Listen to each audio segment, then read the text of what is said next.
The laughter came first, sharp and bright, echoing from the kitchen like the sound of glass shattering in my chest. My aunt's voice followed, dripping with casual cruelty. She said, "Not every girl can be a bridesmaid, Clara. She's just not pretty enough." My mother chuckled weakly, but it wasn't denial. It was agreement wearing a disguise. My hands froze over the plate I was holding, the porcelain suddenly too heavy. I told myself they didn't know I was standing just around the corner, but the way my aunt's voice dropped at the end made me think she knew exactly where I was. My stomach twisted, the air in the room turning thick. I imagined the wedding photos, all smiles and perfect dresses, and me, absent. The humiliation burned under my skin, spreading like wildfire. I bit down on the inside of my cheek until I tasted iron, fighting the sting in my eyes. My aunt's laugh came again, careless and final, sealing the truth. In that moment, I didn't just feel excluded. I felt erased. I locked the bathroom door and pressed my back against it, my chest rising in sharp bursts. The mirror caught me, raw and unprepared, eyes red, cheeks flushed. I whispered, "Not pretty enough," and the words felt like poison in my mouth. I splashed water on my face, but the sting didn't fade. My reflection stared back like she was waiting for me to admit something I wasn't ready to say. The muffled laughter from the kitchen seeped under the door, curling around me like smoke. I'd been invisible before, but this was being defined, measured, and found lacking. I wanted to disappear into the tiles, to melt into the quiet. Instead, I straightened, wiping my face with the rough towel, forcing my breath steady. I wouldn't give them the satisfaction of seeing me break. But inside, the crack had already split wide. Memories crowded in, birthday parties where I stood at the edge of group photos, school dances where boys' eyes slid past me to someone brighter. My aunt had always been generous with her smiles for others, stingy with me. I used to think it was unintentional, but now it felt deliberate. Each scene replayed with new clarity, every omission sharper. My mother's reassurances over the years seemed smaller, thinner now.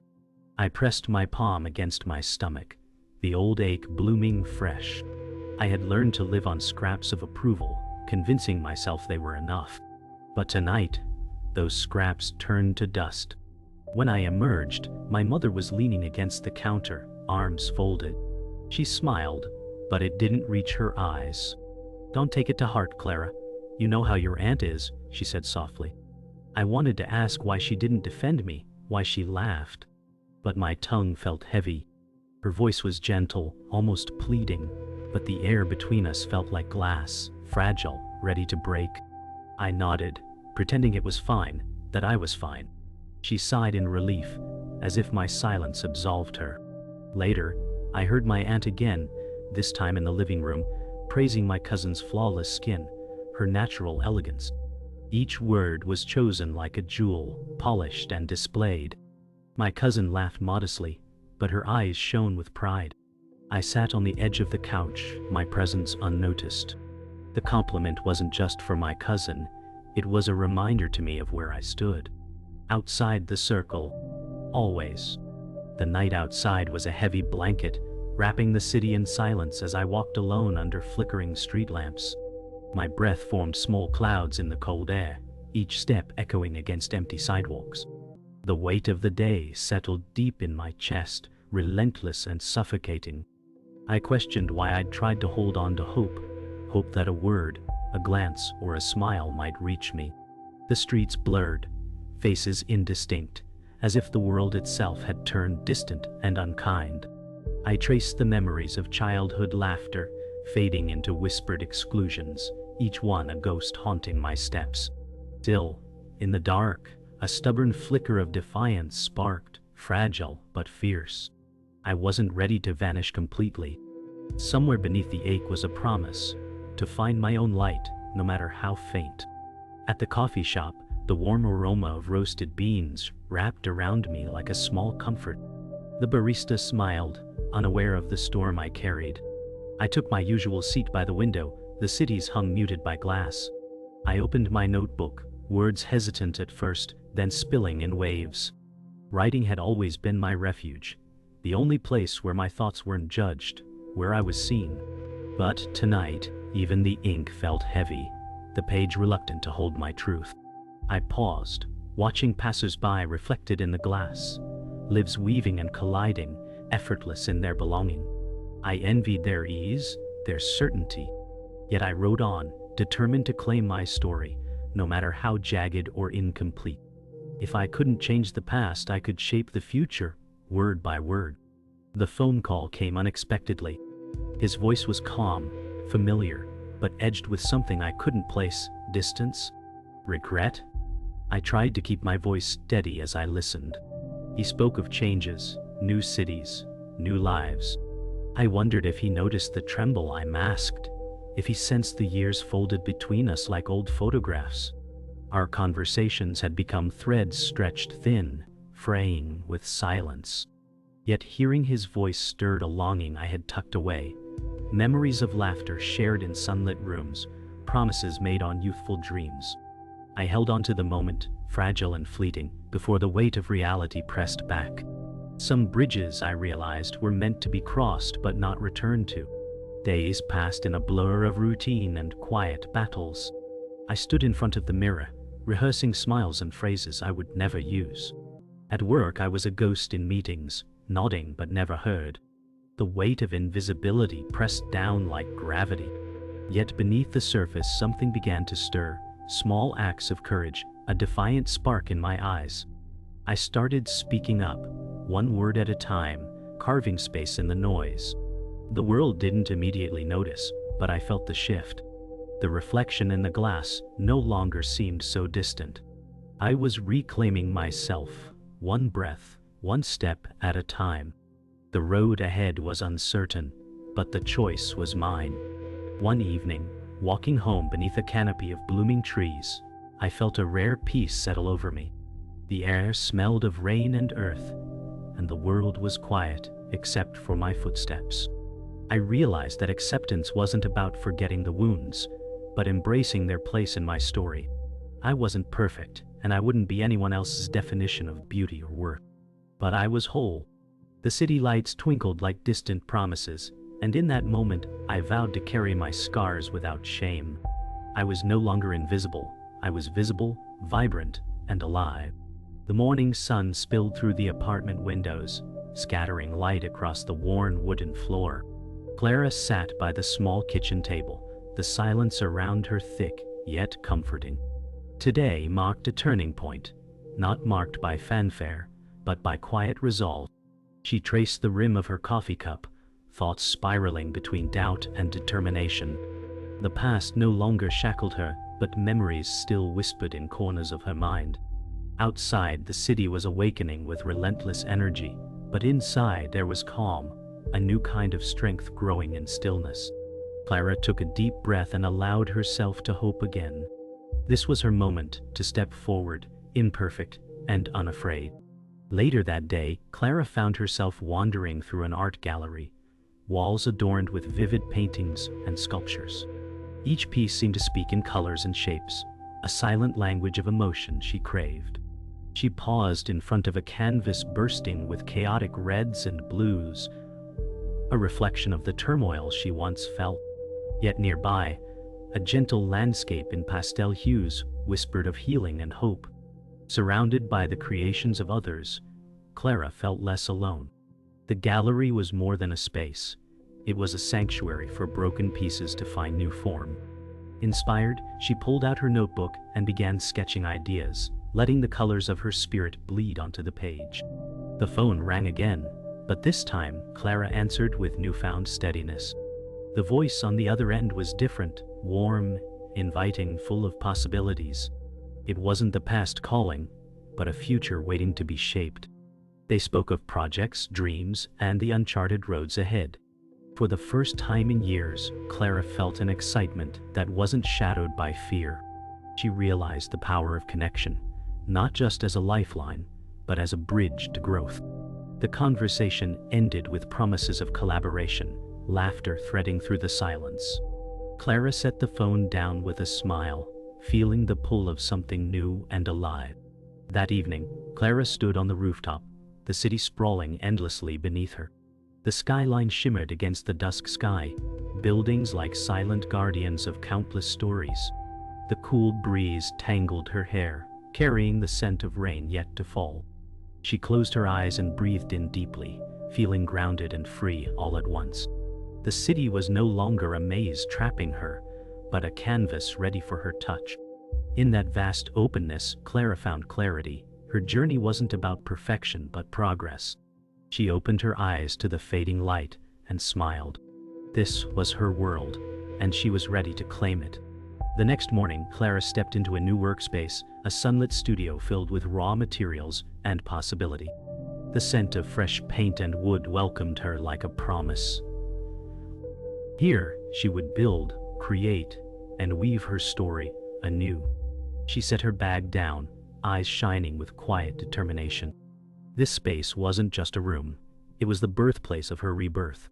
Each tool, brush, and blank canvas symbolized a choice to keep moving forward, to embrace imperfection, and to trust the process. Clara felt a surge of gratitude and power. This was the start she had long waited for, and she was ready to rise. Clara sat in the cafe, the hum of quiet conversations surrounding her. She clutched the invitation tightly, her aunt's wedding invite. The words, "not pretty enough," still echoed painfully. But now, those echoes fueled a quiet fire inside her. She was no longer the overlooked niece, shadowed and silenced. Today, she vowed, she would rewrite the story. Her eyes traced the golden script on the invite, imagining a day where she wasn't just a guest, but the center of a celebration. The bitter sting faded, replaced by determination to claim her own spotlight. This was her turning point. Back home, Clara flipped through a scrapbook of family photos. Faces smiled up at her, some warm, some distant. Her aunt's disapproval was like a shadow in these pages. But Clara focused instead on the moments of genuine connection. She lingered on a picture of herself as a child, wearing a homemade dress, eyes bright with hope. That girl deserved to shine, she thought. Past wasn't a chain, but a foundation. From these memories, Clara drew strength, deciding to build something bold and beautiful. Her own wedding, her own story, one she controlled. At the bridal boutique, Clara moved through rows of gowns with a new sense of purpose. Each fabric whispered possibilities, each dress a promise of transformation. The saleswoman watched her curiously as Clara's fingers brushed delicate lace and shimmering beads. "Are you sure?" the woman asked softly. Clara smiled, steady and sure for the first time. "I'm not choosing to fit in, I'm choosing to stand out." That decision rippled through her, a release from years of doubt. This dress wasn't just cloth, it was armor, celebration, and declaration all at once. Later that day, Clara called her closest friends. Her voice was steady, filled with excitement and vulnerability. "I'm doing this. I'm going to have my own wedding." The silence that followed was quickly replaced with cheers and encouragement. They promised support and laughter, ready to stand beside her in this bold new chapter. Clara felt the weight lift, replaced by a bright thread of connection. No longer isolated, she was surrounded by love that believed in her. This was more than a wedding. It was a reclaiming of self, a circle of strength. As night deepened, Clara stood before her bedroom mirror, trying on a vintage lace veil borrowed from her grandmother. The delicate fabric caught the moonlight filtering through the window, shimmering faintly. For the first time, she saw herself, not through the eyes of others, but through her own. The reflection was strong and beautiful, flawed and fearless. This veil wasn't just a piece of cloth, it was a symbol of legacy, resilience, and a new beginning. Clara smiled softly, ready to step fully into the bride she was becoming. The invitations were sent, each envelope carrying Clara's quiet defiance and hope. She imagined the reactions, some expected, others uncertain. Her aunt's name was absent, a deliberate choice that settled in her chest like a slow-burning victory. Planning became Clara's sanctuary, every detail a brushstroke painting her future. The familiar pang of doubt flickered, but she pushed it aside, focusing on the joy bubbling beneath her nerves. This wedding was more than an event, it was a testament to her worth. At the florist's, Clara selected blooms with deliberate care: peach roses, eucalyptus, and soft ivory lilies. The florist commented, "These will make a stunning bouquet." Clara smiled, thinking how even flowers could tell a story of resilience and grace. She pictured the arrangements crowning her day, each petal a quiet rebellion against the past's harsh words. This was her moment to bloom, to reclaim beauty on her own terms. The scent of fresh flowers filled the air, wrapping her in calm determination. The dress fitting was a revelation. Clara stood before the mirror, the fabric hugging her curves with perfect grace. She remembered her aunt's words, but they felt distant, powerless now. The seamstress smiled, "You wear it beautifully." Clara's heart swelled, not because of the dress, but because of the woman who had grown strong enough to claim it. Tears pricked at her eyes as she realized this gown was not just a garment, but a symbol of self-love and triumph. Today, she was the bride. The rehearsal dinner was intimate, held in a warmly lit garden under twinkling fairy lights. Friends gathered, laughter spilling into the night air. Clara's closest confidantes toasted her courage and vision. Though her aunt was absent, the circle around Clara felt complete, radiant with love and support. She caught her fiancé's hand, feeling the steady reassurance of his presence. The past was behind her, the future stretched out bright and open. This was the moment she truly believed in happily ever after. Alone before bed, Clara wrote in her journal, her words a gentle confession and a bold promise. "I am more than the labels placed on me. I am worthy, loved, and enough."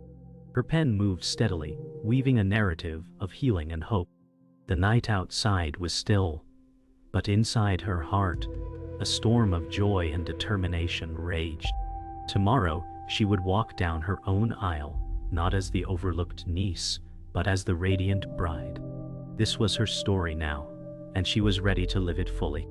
The morning of the wedding broke gently, sunlight spilling through the lace curtains like a quiet blessing. Clara sat by the window, her fingers tracing the delicate patterns on her silk robe. Her heart raced with a mixture of anticipation and calm resolve. Today wasn't just a ceremony, it was a reclamation of her worth. Every painful memory, every slight, had led to this moment. Outside, birds chirped softly as the world prepared for her transformation. Clara whispered to herself, "This is my day." The soft hum of arriving guests filled the air, blending with the flutter of butterflies inside her chest.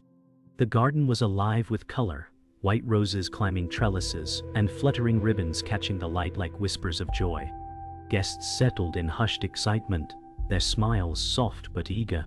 Clara's steps down the aisle were steady, grounded by the love that surrounded her. Her fiancé waited, eyes shining with pride and tenderness that steadied her heart. As they exchanged vows, their words were raw, honest promises that healed old wounds and built new bridges. Each syllable was a declaration. She was no longer defined by anyone else's judgment. She was the author of her own happiness now. The reception was a vibrant celebration, alive with laughter and heartfelt toasts that echoed against the rustic wooden beams. Clara's closest friends surrounded her, raising glasses to the journey she had endured. Though her aunt's absence lingered like a silent shadow, the warmth of the room pushed it to the edge of memory.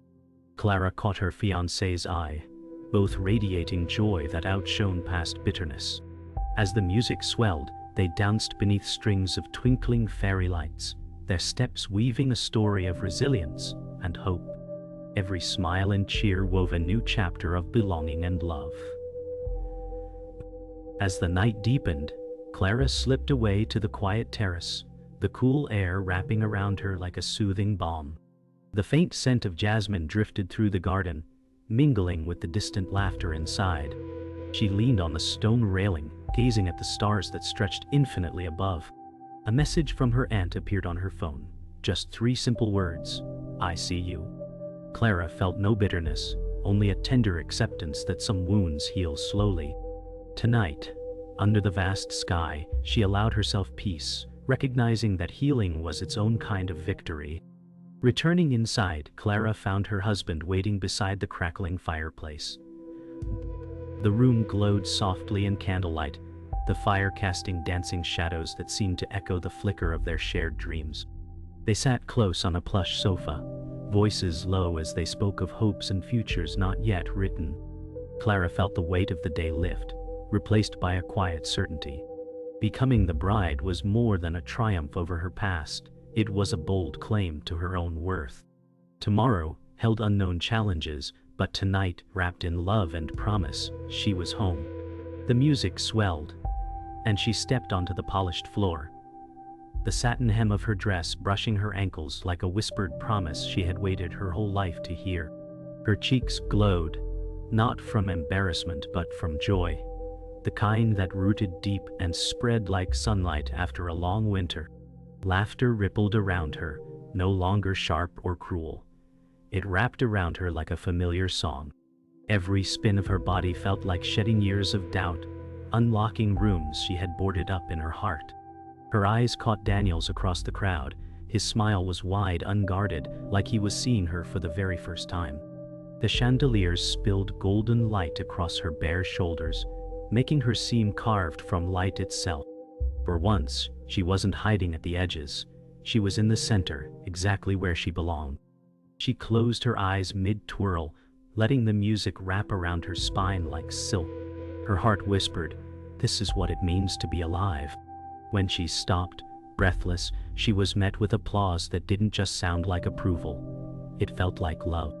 Her mother found her between songs, hands trembling from the rush of the dance. They stood near the edge of the floor, where the music softened and the hum of conversation filled the space. Her mother's eyes were wet, reflecting the chandeliers overhead, but her voice didn't waver. "I hope you know I've always thought you were beautiful," she said, the words carrying the weight of years unsaid. The sentence landed like a key turning in a long rusted lock, releasing something trapped deep inside. They had both been careful with each other, stepping around the ache like it was glass on the floor. Now the truth was out, fragile and shimmering between them. She smiled, though her voice was soft enough to disappear in the music. "I believe you now." Her mother pulled her close, smelling faintly of lilac and home, and she let herself be held. In that moment they weren't just mother and daughter. They were two women who had finally found each other in the crowd. Daniel appeared at her side as the first notes of a slow song curled through the air. His hand found hers without hesitation, fingers fitting like they were made to lock together. He leaned in close, his breath warm against her ear, and murmured, "I'm the lucky one." The words were so certain, so quiet, they left no space for doubt. Her laugh escaped, soft and trembling, breaking into something like relief. She rested her head against his shoulder, feeling the steady beat of his heart under fine fabric. The world shrank to the rhythm of their steps, the gentle sway that kept them close. Around them, voices rose and fell like a tide, but they were anchored to each other. When she lifted her head, his gaze was the kind that didn't flinch, didn't look away. She realized she had spent her whole life waiting for someone to see her like this, and she never wanted to fade back into the background again. They slipped away from the reception together, stepping into the cool night air scented faintly with jasmine and cut grass. The open doors behind them poured out golden light, casting their shadows long on the stone path. She held Daniel's hand, her veil catching the breeze and billowing behind her like a banner of victory. Inside, laughter and music faded into a soft, distant murmur, as if the night had wrapped them in quiet. Neither spoke. There was no need for words to bridge what already bound them. Her heels clicked against the stones, in a steady rhythm that matched his stride exactly. The sky above was moonless, deep and velvet black, making the light from the hall glow even warmer. Daniel glanced at her, his eyes bright even in the dim, and gave her hand a gentle squeeze. She returned his look with a smile that felt like a secret. For the first time, she didn't wonder about the future. She knew it was theirs to shape. At the garden gate she paused, the iron cool beneath her fingertips. She looked back at the hall, at the glitter of light against the tall windows, and the silhouettes of people still dancing. For a fleeting moment, she imagined her younger self standing there, small and uncertain at the edge of the crowd. She wished she could tell that girl that worth isn't granted by others, that beauty isn't something to be proven. But, instead, she simply breathed in the night and smiled to herself.